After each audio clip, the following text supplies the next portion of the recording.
Hello and welcome to Sue Online. Today we're at the home of Dana, Sherry, and Chase.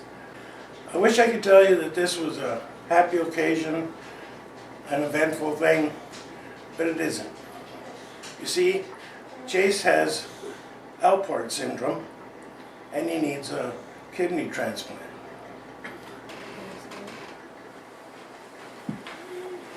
Hi guys. Hello. Could you tell us a little bit about Alport Syndrome?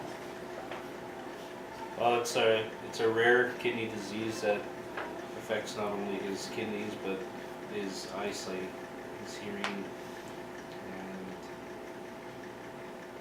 and in the end stages, it's going to come down that he needs a kidney transplant. When did you first know that Chase had this, and what symptoms did he show?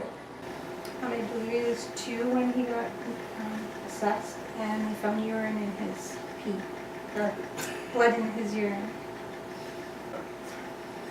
Did you know immediately, or did it take time before they discovered that it was this is what it was? I had to go down to London, and they did a biopsy on him, and in the children's hospital. Okay, did you immediately put him on the list for a kidney transplant, or did you know right away? No, at that time they didn't. He didn't have to do that. He was on medication to keep all his levels for his sodium and potassium and phosphate at a good level, because he still had a lot of function to his kidneys. But this past October, his kidneys decreased, and they were gradually going down.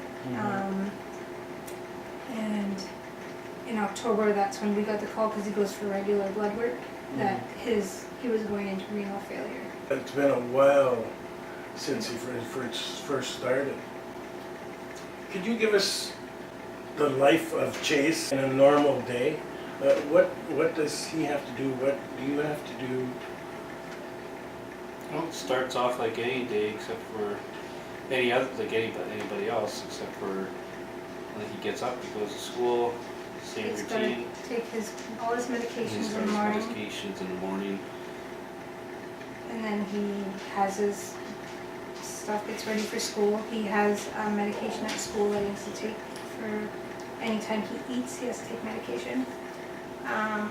He can't have a bath, so when he has his showers or stuff like that, because the tubes that are in his stomach, they can't be submerged in water.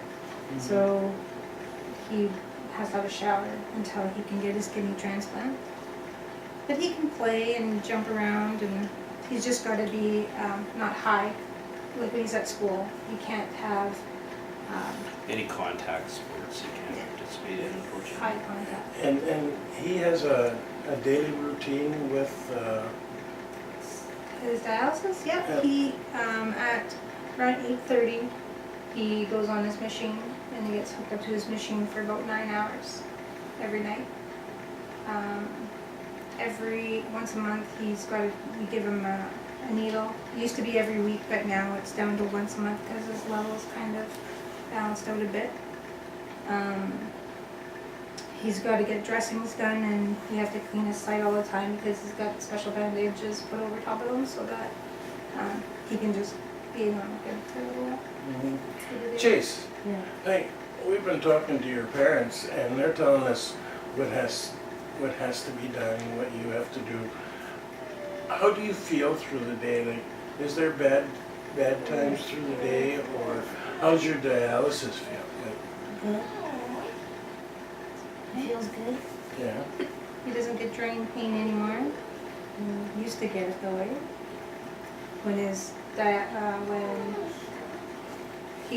it's called fill and drain. So when it would fill, he was fine, but when it would drain, because the tubes touch in the back of his peritoneal cavity, and that's kind of in by your, I want to say, in behind your stomach, he'd feel pain in his back or up in his tummy sometimes because it touches.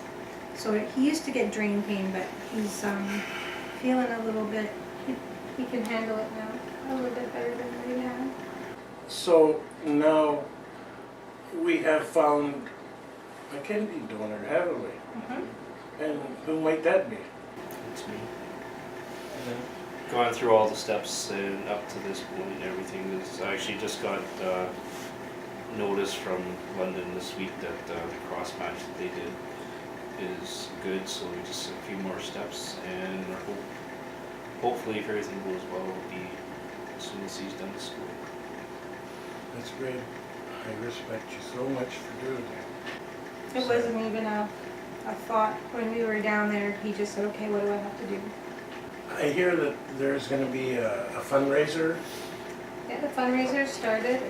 There's going to be a benefit May 23rd, and we started a GoFundMe account for him as well, and we're selling wristbands and tickets for his benefit. So we're working on getting everything ready before we have to go, because once he goes down there, he'll probably be down for 4 months minimum, depending if everything goes perfect. Be down there for that long. We have to, can't help but mention all the people that have helped. Yes. Can you name a few? There's been businesses, Office Stone Supply. Office Supply and Domino's Pizza. We've had a few donations so far. Still, some are still coming in.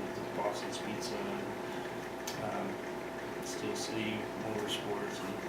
And the Russell family, who had a death in the family, has also They didn't. donated. They didn't know us. They heard our story, and we got notified, and it was That was nice. very nice.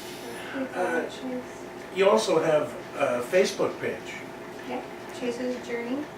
Someone else has started up another page, but Someone else started up another page. That's for themselves. Yeah. It's not for Chase's. okay. So to let people know, people that want to donate or contribute to this, tell us where they can get a hold of you or contribute on the page. Can you tell?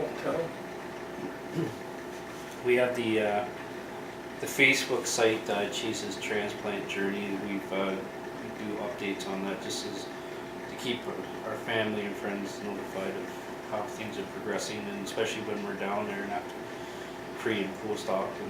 Okay. Do you have phone numbers you Yeah. want to give out? Yeah, we can give our numbers out. The house number is 575-4526. We have an answering machine. They can call at any time. My husband's cell number 971-6239. and mine is 971. Sorry, 987-0591. Okay. And like you said, they can contribute on the Facebook page also. They can get a hold of us on the Facebook page, or myself or my husband's pages, Dana Hinsberger and Sherry Trudeau Hinsberger. We have we have a GoFundMe account as well that we started. I post the link on that on my Facebook as well as the Facebook page that we created. If anybody wanted to make a donation that way. So you guys are going to be down there for 4 months, possibly. Minimum. Possibly. Minimum. Yeah. And what's the first thing you're going to do when you get better? What? Go swimming. Go swimming. Go swimming. Yeah. He was, when we found out about his having to go on peritoneal dialysis, he just started swimming lessons. So he was very excited, and when they had to do his operation, they told him he couldn't go swimming anymore. So he was quite upset.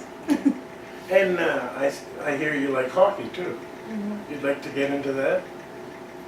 Yes. That'd be great. He asked the doctors down south about going in, and because hockey's a high contact sport, they thought being a what? A goalie would be better because you'd have lots of padding. front and back.